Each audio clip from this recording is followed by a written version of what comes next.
Another day of crazy reports in the Tottenham Hotspur transfer window, and the main one that people are getting quite annoyed about is from James Ollie of ESPN, who this evening suggested that Spurs have offered Tanguy Ndombele in a swap deal to Lyon for Houssem Aouar. Tonight I'm going to tell you why that's the biggest load of crap you've ever heard. Also looking at reports from journalists who were first to break this news, and looking as well at talks on Pierluigi Gollini, Joaquin Correa and a number of other players as Tottenham's transfer window continues to speed up without really ever getting going. But before we do dive into that, as little big man Ryan said in the live chat a while ago, hit that like button, subscribe to the channel if you are new. We've got Simon Cohen, Ginty, the Yid Kid, Terry Wright, Jack and Nicky, good to see you all in the live chat, Lewis as well. Thank you everyone for tuning in. Hyber the General asking about the Atalanta keeper as well. Pierluigi Gollini, we will be talking about that. Will Stewart says, Matt, you bore me. Look, a lot of people say that. Mark says, finally made it to a match stream again. Also, that Ndombele deal is the worst journalism story ever seen. Absolutely it is. James Watson and Dara, good to see you in the live chat as well. But look, James Ollie of ESPN came out with this story earlier today. This utterly bizarre, clearly fabricated, absolute waste of time report to say that Tottenham have offered Tanguy Ndombele a chance to return to Lyon as they try and prize Houssem Aouar out of the French club's grasp. And look, the immediate response to that from everybody, from fans and from journalists alike, was it's ridiculous. The exact words from James Ollie were, Houssem Aouar is keen on a move to the Premier League, and Spurs have offered Lyon the chance to re-sign Tanguy Ndombele in a swap deal for the midfielder. Jane from the Spurs web said it on Twitter better than I ever could. Why on earth would Spurs offer a £60 million player or record signing for a midfielder that Lyon are asking for €25 million for? It is an utterly bizarre, ridiculous report. I don't know how James Ollie has, whether he's gotten this from a source or whether he's made it up, or whether it's just a personal inkling he has. Whatever it is the biggest sort of crap I have seen. And you can look at so many stories that came out about Spurs' potential transfer moves, and in the ones in this window and ones in previous windows that are just just a waste of everybody's time, and this is right up there with this. Now, Julian Maynard, who is one of the first people who actually mentioned Tottenham's interest in Houssem Aouar, he came out and he immediately ridiculed this report. He said Tottenham are one of several clubs who have asked about Houssem Aouar. Tanguy Ndombele will not be moving in the opposite direction to Olympique Lyonnais. And it's as simple as that. Tottenham are not going to offer our club record signing, one of our best midfielders, to Lyon for a player that is worth half the price that we paid for him. As Mark says, I mean, he got his clicks, he did get his clicks, he got his retweets, he got his mentions, whatever it was he was looking for out of that story. I assume he did get it. Aaron Fernandez suggesting you think his info was confused with Sissoko and Ndombele. It's very possible. I wouldn't mind if we did offer Sissoko there. It's utterly ridiculous. And look, it's not... I can understand to some extent why Tottenham would consider moving on Ndombele to bring in Houssem Aouar. Now, this direct swap deal, never in a million years. But there is some sense of realism to why something like that might happen. And it simply is, if Nuno Espirito Santo is looking for a typical type of, or a certain type of system player to play in his midfield, Aouar and Ndombele are different players. They would thrive in different systems. They have different traits. And maybe there's a particular system that Nuno wants that Aouar fits into that Ndombele doesn't. That is a potential explanation for why Spurs may consider moving on Ndombele to make way for Aouar. But any talk of a direct swap is utterly ridiculous, and there's honestly no other way to describe it. It is an absolute joke from James Ollie from ESPN that anybody would have believed that and felt it was a decent enough story and a realistic enough transfer to actually put this out into a public forum and sign their name at the bottom of it. I just laughed all the way through those links.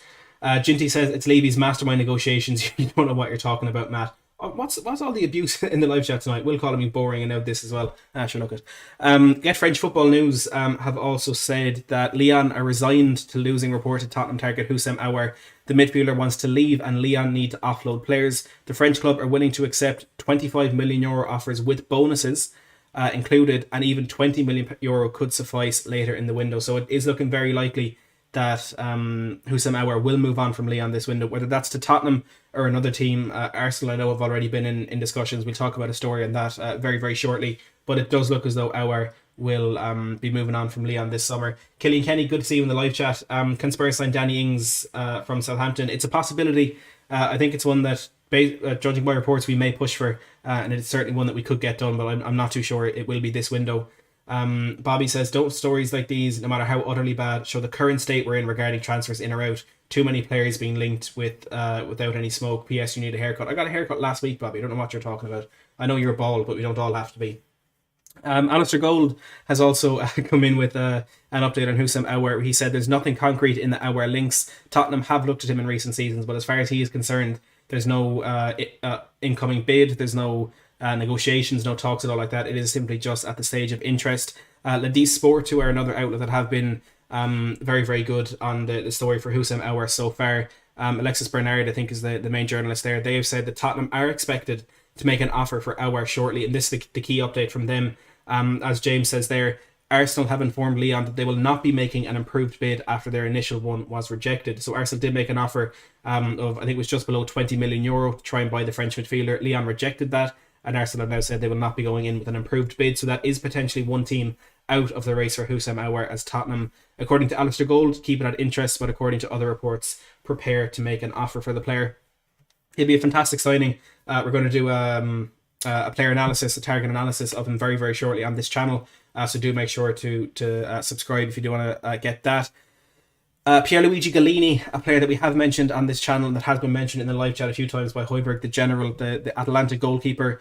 We've kind of brought some questionable reports from Calcio Mercato yesterday, who said that Tottenham are interested in signing Atalanta goalkeeper Pierluigi Gollini, with his current club valuing him at 25 million euro, I think it was. And there have been stories kind of all through the window. One's from not the most reliable sources. Tutto Atalanta said a few days ago that Tottenham have collected information on Gollini and are now considering a bid. And even the Spurs Express, as long as a week ago, said that Tottenham have had a long-standing interest in Atalanta goalkeeper Pierluigi Gollini, dating back to last summer, where they inquired over the goalkeeper's availability. And today there has been an update on that from a more reliable source in Gianluca Di Marzio. And he has said that contacts have been initiated between Tottenham and Atalanta for goalkeeper Pierluigi Gollini. The clubs are working on a loan that can be extended to become 2 years with the inclusion of an obligation to buy. So this one is potentially heating up. There have been some other reports from less reliable sources. Nico Schira has said that Tottenham are working to sign Pierluigi Gollini.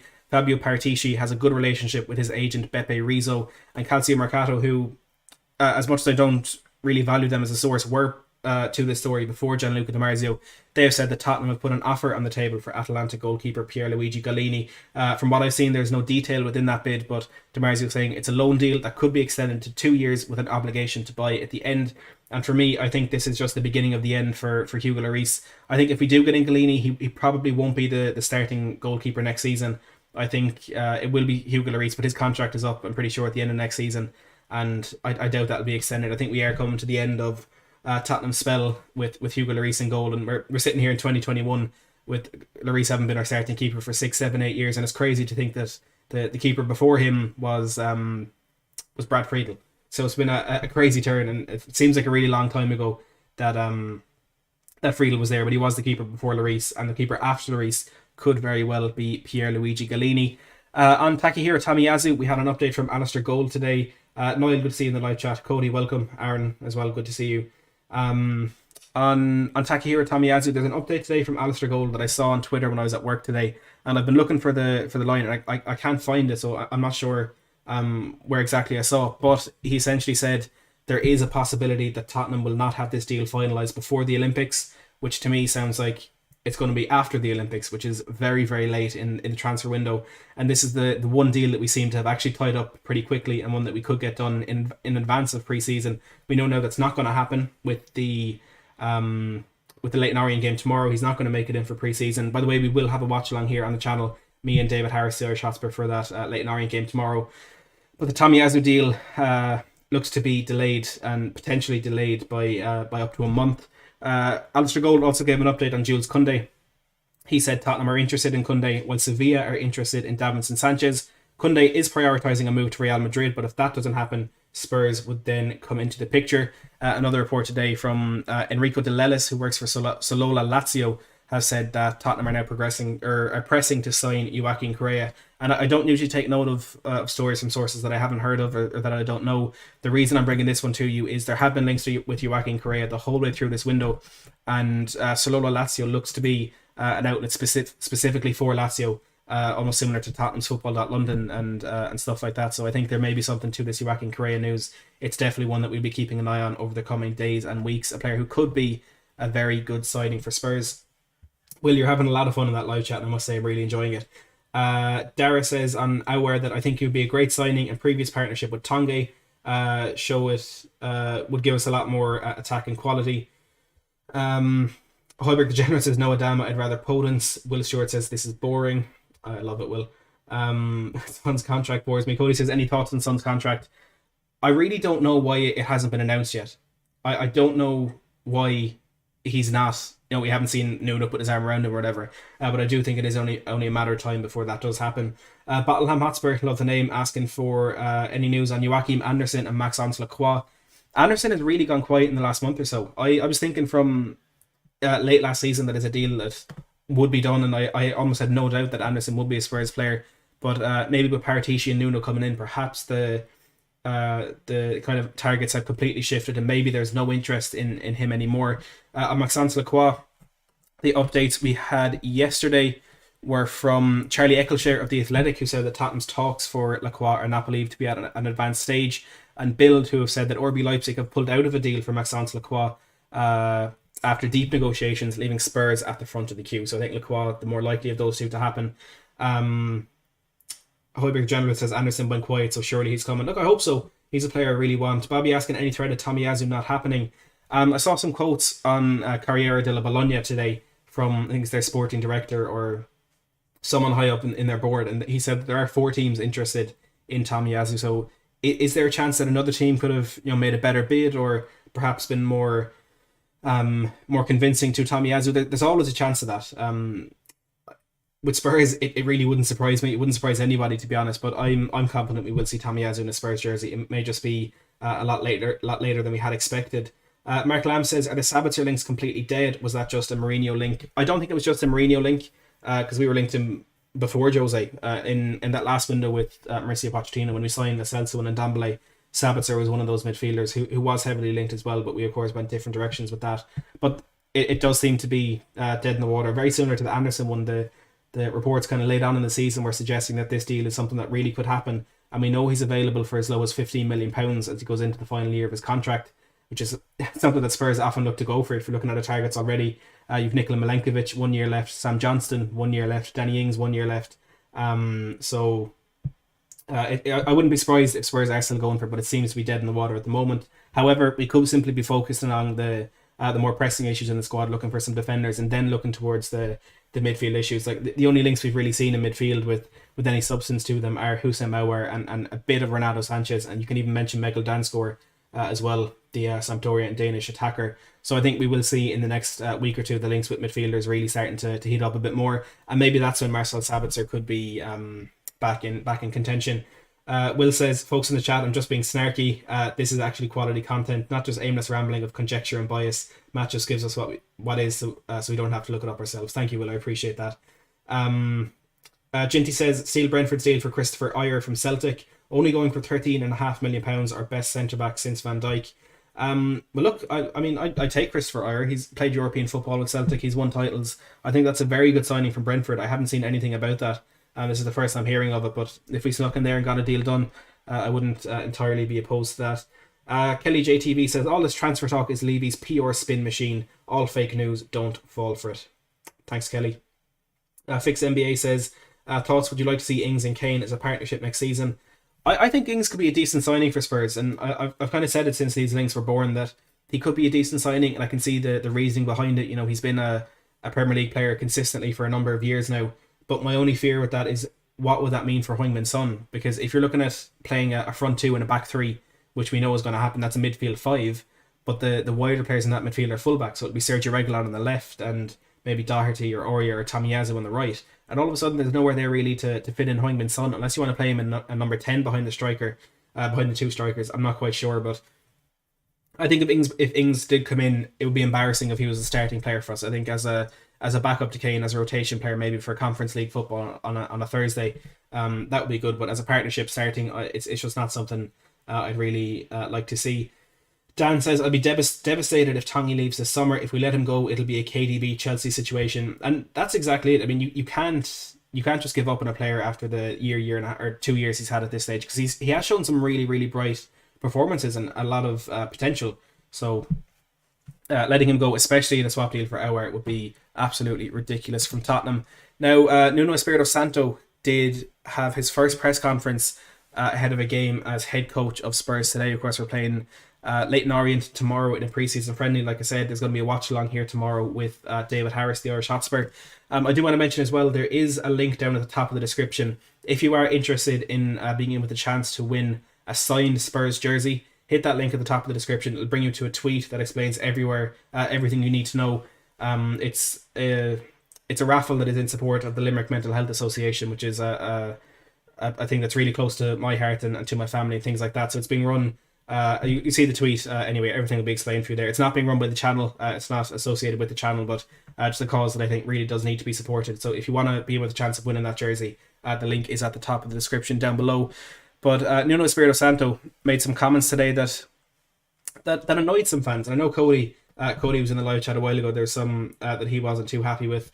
Jack Kanicki says, I'm going to be honest and say that people who deny or negate any transfer rumour regarding Spurs are unintentionally playing into Levy's hands. If you deny every rumour, that makes Levy's jobs easier. And I certainly agree with you. And Jack, you know, he is the one who told us not to believe anything until the player is holding up the jersey. Ronan says, will Marcelo be on tomorrow for the watch along? He won't, because he is working, unfortunately, but hopefully we'll have him back on for the watch alongs as soon as possible.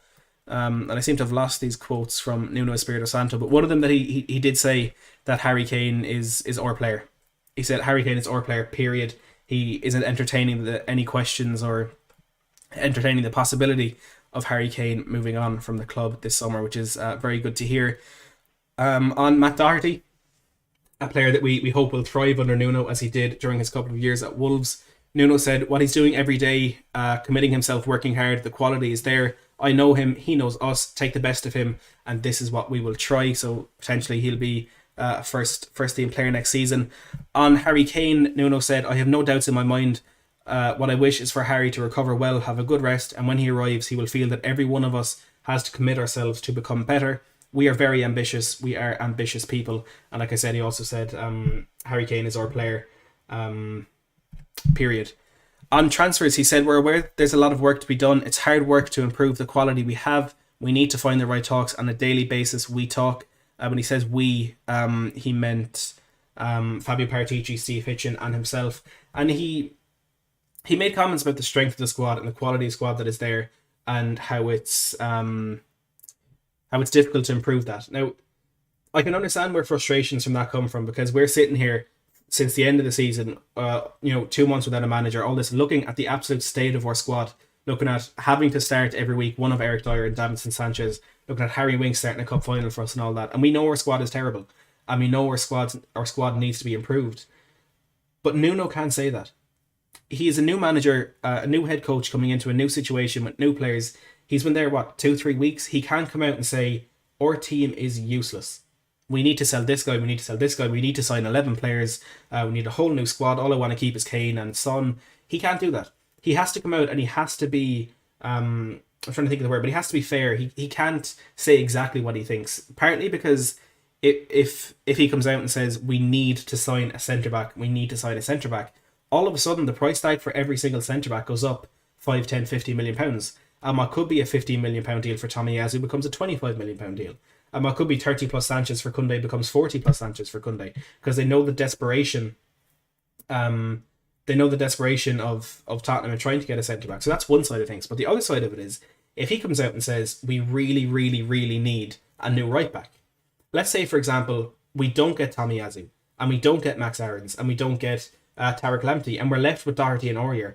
All of a sudden, the two right backs that he has to choose from are two that he has publicly denounced as bad footballers, as ones that aren't good enough for the team. So there are many, many different... Diplomatic, Kevin, thank you very, very much. I've been trying to think of that in my head the whole way through. The word I'm looking for is diplomatic. He has to be diplomatic. He can't come out and say exactly what he thinks. He can't come out and say exactly what the fans want him to say, because he needs to be diplomatic. And that's just my piece, and that's how I feel. But I do understand the frustrations of people who are annoyed that we didn't hear a bit more honestly. We didn't really hear what what we know to be true, I suppose. Dara says 100%. He can't say he's crap. He's crap and he's crap and he's crap. No player would want to play for him. Exactly.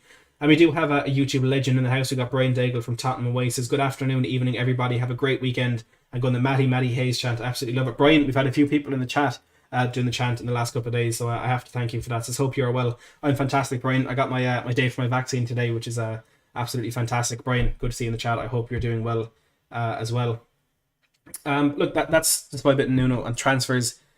He did make a comment as well to say that Paratici and Hitchin are looking at the transfer market, doing their job while he is doing his job coaching players, which I think kind of just confirms what we already knew, that he won't exactly have control or power over transfers, but it does look like he has a say within his discussions with Paratici and Hitchin. But there's a reason he's our new head coach and not our new manager. Mark says there are plenty of politics surrounding a manager when they take over. As Matt said, managing the dressing room is one of the biggest responsibilities. This isn't just FIFA. Absolutely hit the nail on the head there, Mark. And Jack says, well said, Matty, at Nuno's press conference. Thank you very much, Jack. But yeah, look, that was just a quick update tonight. I'm late for a family birthday party, so I don't want to be killed. But yeah, there's just a bit to get through there. Essentially, what you need to take from the stream: Nuno's being diplomatic. Tomiyasu may not happen, and James Ali of ESPN is an idiot who thinks that we would offer Ndombele for Aouar, and that's essentially all you need to know. Do make sure to hit that like button if you have enjoyed this stream. If you agree that Ollie's report was absolute just crap, I would appreciate any likes in the stream. Let's see if we can get to 100 before we end with 330 people watching and only 68 likes. I'm sure we can get that number up. Do make sure to subscribe as well if you are new to the channel. We're looking to get to 10k before the season starts. We'll have more of these shows, plus an update or a player analysis on Houssem Aouar coming up next week, a watch along tomorrow for the Leyton Orient game, and another exclusive interview with Fabrizio Romano coming up early next week. So please do hit that subscribe button if you are interested in those, as Corey Begley did just before we started the live stream. Thank you to everyone who's tuned in. I'm going to remember to turn off my camera this time because I forgot to turn it off and I'm still sitting here. Thank you everyone for tuning in. Thank you for the likes. Thank you for the support, the kind words, the questions, the comments, absolutely everything. I really do appreciate it. But most of all, thanks for watching.